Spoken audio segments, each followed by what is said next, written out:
Estudiar las transformaciones y las continuidades en educación es el tema que abordaremos.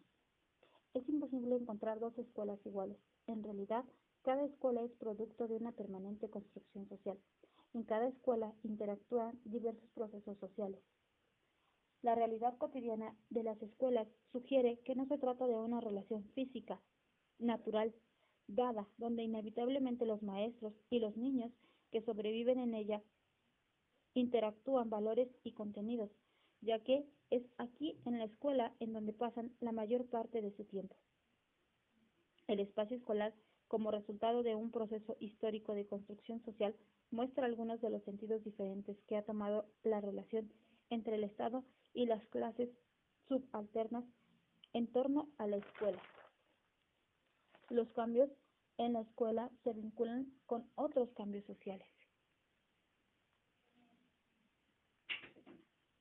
Aunque el profesorado tenga una gran responsabilidad en los procesos de enseñanza y aprendizaje y se le suele achacar todo lo que no funciona, incluida la dificultad que tienen las instituciones educativas para cambiar, transformar la mayoría de los aspectos involucrados en estos procesos no está solo en sus manos. El profesorado ha experimentado unos sistemas de formación que han contribuido a formar su identidad y subjetividad pedagógica, sus creencias educativas, sus expectativas y su entorno de habilidad docente.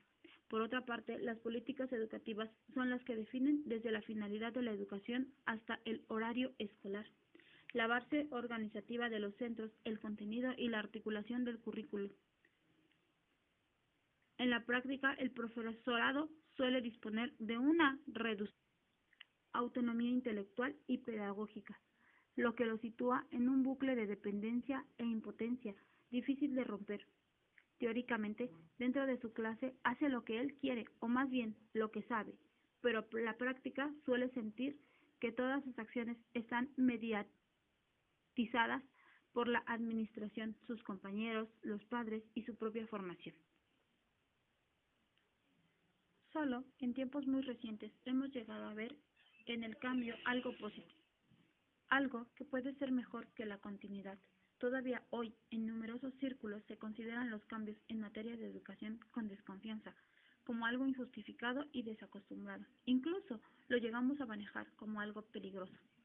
Modificar la educación equivale de hecho a alterar la forma en que los padres educan a sus hijos. Ello conduce a transformar las relaciones entre adultos y jóvenes y a perturbar los controles de que disponen aquellos que forman parte del carácter de las nuevas generaciones. No es extraño, pues, que las ideas, los hábitos y las actitudes en materia de educación cambien normalmente muy despacio. La historia muestra, en efecto, que en el campo de la educación casi nunca ha habido una ruptura radical entre lo nuevo y lo viejo.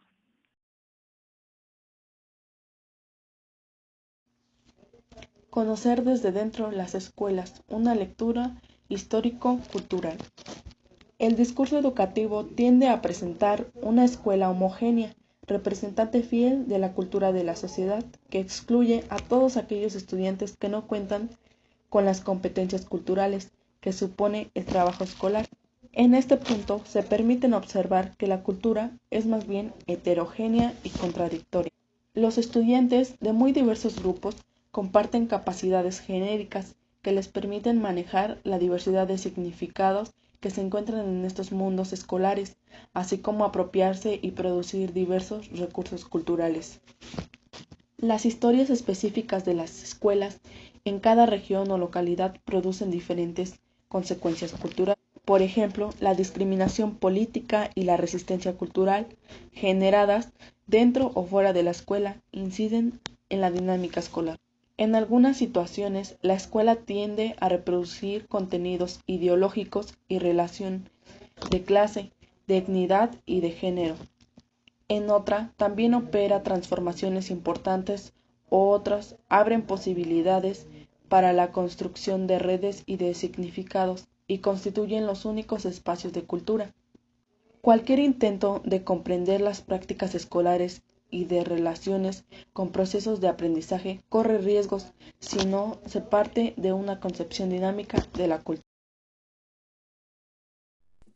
Comprender las prácticas de lectura y escritura fuera de la escuela.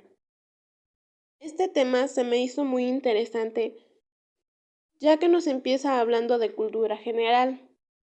Nos menciona que los docentes deben tener una amplia biblioteca para poder dar sus prácticas o también poder enseñarles a sus alumnos cosas nuevas. Pero lo que más se les dificulta es conseguir los libros. Nos habla de un ejemplo en donde un maestro estuvo trabajando en un lugar de reciclaje de libros y salvó a varios que en su futuro le ayudaron para sus clases.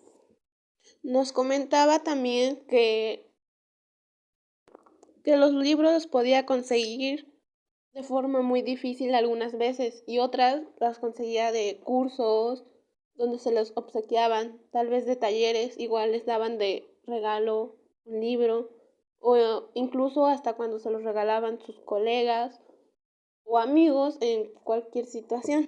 Mucha gente llega a creer que los docentes no leen, pero están equivocados. Ellos tienen que leer más de lo que deberían, incluso hasta fuera de casa.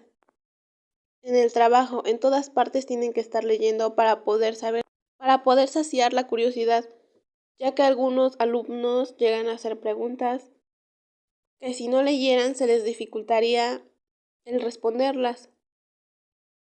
Ahora, la importancia de la escritura. La escritura es muy necesaria, pero a veces resulta ser muy difícil, porque no se escribe como se habla. Y si fuera así, tendría muchas faltas.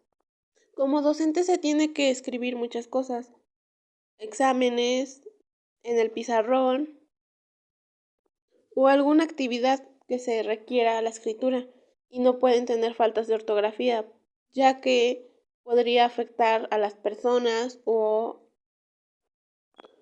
el entendimiento de lo que se quiere llegar a decir. El último capítulo, que tiene por nombre Analizar temas políticos, nos habla un poco acerca del pensamiento crítico y la conciencia histórica. En este capítulo el pensamiento crítico es visto como algo socialmente construido y que está inserto en las historias colectivas.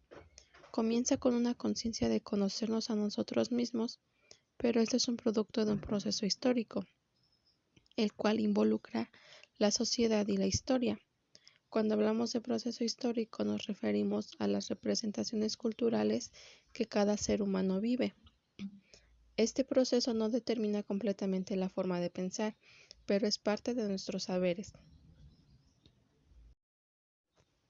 Para explicar cómo la conciencia histórica puede nutrir el pensamiento crítico, el libro nos da un ejemplo acerca de un movimiento indígena, mejor conocido como la Insurrección Zapatista en Chiapas, el cual da a conocer cómo las representaciones de la historia se vinculan con la formación de una conciencia colectiva crítica. A través de este movimiento, en el que cientos de hombres y mujeres armados y enmascarados tomaron el control de 6 asentamientos municipales, se dio a conocer la otra realidad de la nación. Muchas personas e instituciones se han unido a este movimiento, pero ¿cómo es esto posible? Pues gran parte de su fortaleza se basa en su referencia a la historia mexicana. Algunas de estas referencias son la reconstrucción de centros culturales para reuniones y juntas, la sincronización de fechas de sus apariciones con festividades nacionales como la Independencia de México y la Revolución Mexicana. También otra referencia es que se basan en Morelos con su documento Sentimientos de la Nación, así como en Benito Juárez.